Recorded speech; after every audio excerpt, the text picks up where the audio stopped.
What's up, everybody? Let's talk Jets radio. Apologies for the video quality, but it kind of sums up the Jets season perfectly right now. Total darkness, curtains closed.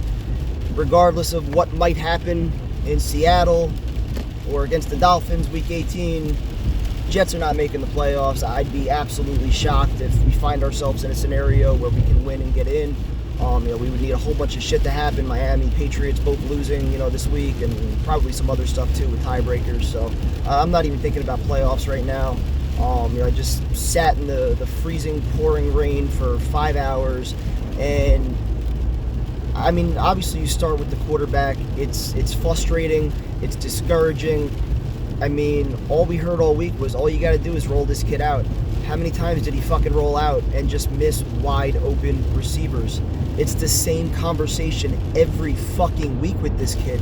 I can't do it anymore. And this was part of the issue where we had so many of the Zach fanboys that just wanted him out there, that wanted him to have a chance to be the hero, the guy that took his team to the playoffs. It wasn't happening because he's not fucking ready to do that yet. Everybody saw it. The players saw it. The coaching staff knew it. Everybody knew it. He's forced back in there. He does some good things last week. He tried to say, all right, short turnaround. What can we get out of this kid this week? Can he at least give us a chance? And this was another one of those games where very early on, it was beyond apparent this kid did not fucking have it. He didn't have it. The entire stadium knew it. Whether it was Jacksonville's defense, the conditions, too much wind, it was too cold, I don't fucking know. He did not have it. When wide receivers are running around wide fucking open and you can't hit them, you should not be playing.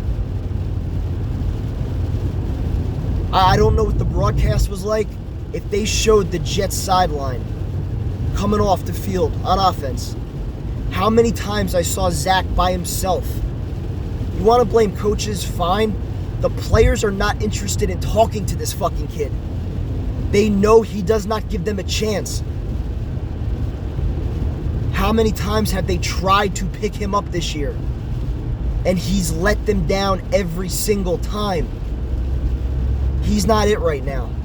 He's just not. And I don't even want to be mean. Earlier in the week, I was trying very hard not to write off his entire career. But guess what? When shit like this happens, when you have an entire crowd on national TV chanting, Zach sucks, we want Strevler. And that's already with Mike White, already the fucking hero. Does this kid really have a chance now to come back from this? And that's what they were trying to avoid. They didn't want this kid to be fucking lost. They didn't want this season to be put on his shoulders because he's not fucking ready. They didn't want him getting the blame. But who else do you blame right now? Who else do you blame? Listen, I'll say this defense has been overrated the last few weeks. They still held Jacksonville to 19 points. Trevor made plenty of plays with his feet. The defense did not look great at times. Jacksonville, it seemed like they were okay getting first downs and just moving the ball, playing it safe, because they knew the Jets offense wasn't going to do anything. But when Trevor needed to, he made plays. He made throws. The kid throws a beautiful fucking football, man. He throws a beautiful football. And they designed some nice plays for him to work with. And again, I don't even know what to say about LaFleur, because what do you design for a quarterback that can't hit wide open receivers? All week we said it was, you got to roll him out. Well, that's what they did. He had his rollouts. He had guys wide fucking open still, and he could not hit them. Corey Davis, Garrett Wilson, Uzama, it didn't fucking matter. Balls are behind everybody. Over their head, behind them. This kid can't do it right now. And I'm really starting to think he may never be able to do it. The game's too fast for him right now. It's just way too fast. He's not accurate enough. He doesn't make enough plays to help you. You could deal with it as a rookie. You could deal with it for a rebuilding team. They're not rebuilding anymore. The guys on that sideline were frustrated, I'm telling you. Zach was going around at one point. The defense was on the field. It was actually when Trevor, I think, hit a big play. And Zach's literally going around, his back to the play, his back to the field. And he's trying to give offensive linemen, handshakes to get him going. And they're just, kind of slapping it, barely even touching his hand, trying to watch the game. This kid doesn't have a clue, man. He doesn't have a clue. He's not a leader yet. He's not capable of doing the things to earn the respect of that locker room right now. He's not. You see how much they respect Mike White. I was talking about it with a bunch of people in the parking lot. You go to Mike White's last Instagram post, every single offensive player and even a bunch of defensive players, those are the first comments that you're going to see. You go to Zach Wilson's page. Nobody's commented on shit recently. It's ridiculous. And again, I understand to a certain extent they didn't really have a chance tonight. We didn't want to see Flacco. That's fine. Midway through that second quarter and definitely by halftime, that change should have been made. And you want to blame Saleh? I've got no issue with it because we've seen this script play out way too many times for him to just go down with Zach today. Your season was on the line. Playoffs were on the line. Do you still maybe have a shot? Sure. I have no interest in talking about those scenarios right now. Maybe later in the week. But your season's on the line. You got to do whatever you got to do to survive and get to next week at Seattle and try to have that game mean something. Whatever it takes, find a way to win. And once it was apparent that Zach couldn't do it, he's got to come out of the game. Streveler, Flacco, it doesn't matter. We've seen this performance from Zach way too many times for him to just get a free rein going back out there for the second half. I don't get it, man. This is demoralizing. It's frustrating. I'm still freezing. This was a rowdy crowd. It wasn't a lot of people, but those that showed up, they were rowdy. They were ready to get loud. And we didn't give them any moments. They didn't have any moments. This sucks. There's no way you could have convinced me at 6-3 this team wasn't going to the playoffs. At 6-3, winnable games on the schedule? Shit. And now, unfortunately, the worst case scenario that we were talking about, it feels likely now. Not just about, the quarterbacks where, Trevor Lawrence, he's the fucking real deal. Justin Fields making plays with his feet every fucking week. He'll only get better as a passer, I'm sure. He's respected by his teammates already. No issues there. But you got bigger issues here, man. Now you're looking back at the first half of the year saying, what was that? That's 6-3. Was it an aberration? All those talks about beating backup quarterbacks. Well, maybe there was some merit to it. You didn't beat Fields. You didn't beat Tua. You didn't beat Deshaun Watson. Arguably should have lost the Brown game. Should have lost the Steeler game. The Dolphins, they were starting to come back in the fourth quarter before, we put the foot on their throat. The Bill game was a pretty clean win, but even then, they still had a chance. Final play. Man, this just brings up so many questions, and I apologize for ranting right now. This rant's probably gonna go on until I'm fucking home because I'm depressed. I don't know what else to say about this team right now. It's frustrating because there was so much hope midway through the year with all these young players playing well, all this experience that they were going to get, and just having the arrow trending upward at the end of the year, going into next year feeling like, all right, playoffs no matter what, like we should be expecting it next year. And now I don't know what to expect for next year. What can you expect? We don't know who the quarterback's going to be. Is Mike White still going to be a Jet? Does he get back out there the next 2 weeks? It's not going to be Zach the next 2 weeks. I don't think there's any chance they run him back out there. But now even bringing him back, this is a problem now. That crowd was unforgiving today. And I'll even say, for as much hate as I feel like I had towards Zach during that game today, I wasn't doing the, Wilson sucks chants, but It's understandable. Fans are frustrated. They're done with this shit. They don't want to see it. You want to develop him in private on your own time in training camp in the off season? Fine, go right ahead. You want to put him into a quarterback competition in the off season? Fine, go ahead. Put your playoffs on the line for him to go out there and just look completely unprepared, for the offense to look completely disinterested. It gives so much, just such little hope for the future that he's really going to be able to turn this around to any extent that's going to be meaningful. Maybe he becomes a starting quarterback one day. Is he going to be a top 10 guy? I mean, that's becoming a major doubt. And when you invest in a number 2 overall pick, I understand patience. I understand solid with the instant coffee era and all that. But when you invest in a number 2 overall pick, there's certain things that you should be expecting from that kid.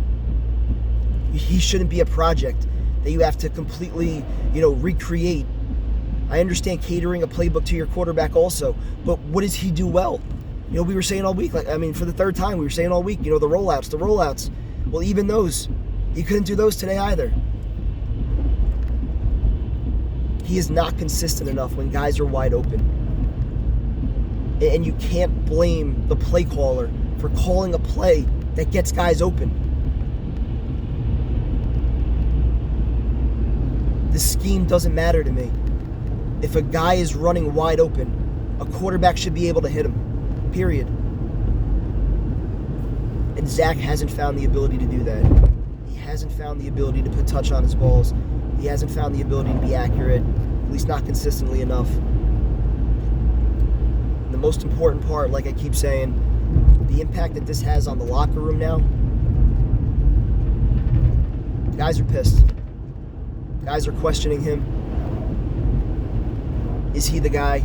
Will he ever be the guy? Is he the leader?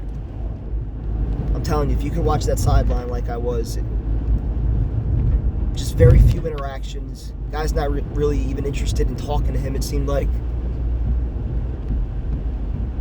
This sucks, dude. This is probably as painful as a loss as I've experienced at a home game in a really, really long time. Just going in there, again, knowing that this season was probably on the line. I doubt they're coming back from this. I'd like to believe they can still, but they're probably not. It just raises so many questions about, the future, but also the present. What did this season mean now?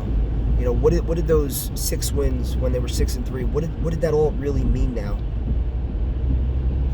Just as low as it friggin' gets. As low as it gets. And to do it on national TV, where Trevor Lawrence is just running all over you. Defense didn't have an answer. And I think there was even one point in the fourth quarter they were celebrating after a tackle when they were down 16-3. And another thing, well, I can get off Zach for a minute as I'm at the fucking red light, almost home finally. Braden, man, why is he still a Jet? Why is he still a Jet at this point? He's still good for the weekly shank. He was lucky to actually pin one fucking punt inside the 5.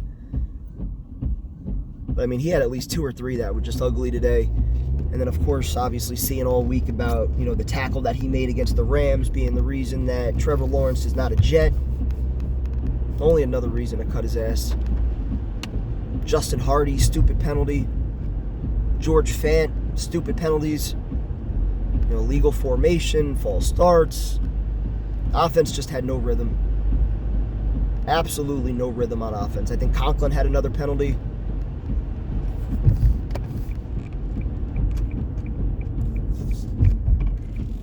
Completely ill-prepared. And what sucks, again, my final point, is that when Streveler got in there, they actually moved the ball a little bit. He actually gave them what you thought Zach might have been able to give you as a mobile quarterback, getting outside the pocket, making some plays with his feet. Problem is, Zach can't lower the shoulder and fucking put it on somebody else. Streveler could do that and get right back up, no problem. Zach does that, he'll be broken in 3 plays. So as soon as Streveler got in there, you could see it. They were moving the ball. He hit a couple deep balls, underthrew Uzama. If he would have got rid of that ball maybe a little bit quicker, that possibly could have been a touchdown. Still a big play though. The drop by Corey Davis when they were inside the red zone, that pretty much killed that drive right there. If they would have scored, I said it. I said it. I was sitting with with my friends Greg and Darren. I said it when they were down 16-3 when they were driving and Corey Davis had that drop. If they would have scored there, not only would that building have absolutely went batshit insane, because the Streveler chants were going as he went in the game. He even had to quiet the crowd at one point.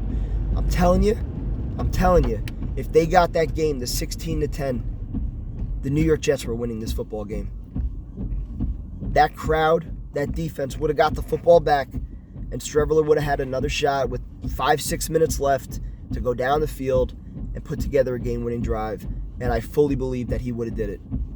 I fully believe he would have did it. I still legitimately felt like there was some magic left in this season. And I'm not even going to sit here and say that I thought the Jets were a playoff team, but I legitimately felt like there was still some magic left in this year, that this ride that we've had so far, which I think has been incredibly fun and meaningful for the future, I felt like there was still something left. The team maybe let their guard down a little bit, lost some close games that were all within one score that they all could have won. The Carter fumble, the Berrios drops, the Patriots punt return for a touchdown, all these little plays that come back and add up and bite you. That's the difference in the Jets season right now, unfortunately. But it felt like there was still some magic. With 3 games left, it felt like they could find a way, steal this one, go beat Seattle, and then we're taking out Miami, and we're getting a wild card. But now we need a shit ton of help, and it doesn't seem likely. And now we're set for another offseason of quarterback questions, possibly head coach on the hot seat questions. And this just sucks. But thank you guys for listening to my rant as I now pull in my driveway. That definitely helped make this ride a little bit quicker and less painful. I'll go listen to Salah's press conference now, just in case I missed anything important that he might have said. Maybe I'll do another video, but probably not. If I don't talk to you guys, happy holidays. Appreciate all the support that you guys have given us this year. Really appreciate it. Thank you to everybody that stopped by the tailgate today. This just sucks. I don't know what else to say. Talk to you guys later.